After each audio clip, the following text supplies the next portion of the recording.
We found out in the last hour that after an hours-long search, a 4-month-old baby has been found dead. Now, we also know from earlier in the night that Hughes County Emergency Management had confirmed another death here, and according to the family of those of that baby that was found dead, we also know that their house was lost.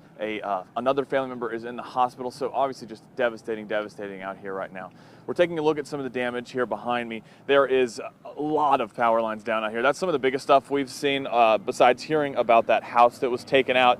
I know that this neighborhood behind these poles is supposedly where a lot of it went through. Kind of on the opposite side of us, there's some more poles as well. We just talked to a man who was looking for his brother down here and has been trying to find a way through. That's kind of the story of this morning, as everybody is getting out and about now that it's light outside. It's just really hard to get to people. I'm not sure yet how emergency management or law enforcement has fared with that. We're hoping to get more from them soon once we're done here.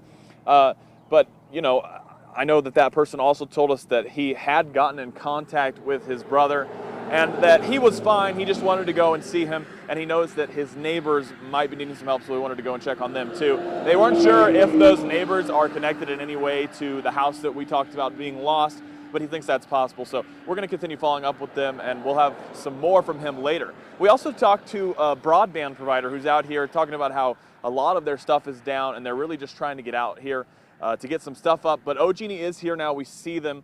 He's waiting on them to get that stuff up. So if you're out here hoping to get things, you may not be able to watch us just yet. But for the people who are out here, hopefully that's going to come back up soon in the next few hours, possibly as they're getting things done. We're going to continue out here, hopefully get some more from local law enforcement soon. In Holdenville, Colby Terrell, KOCL 5 News.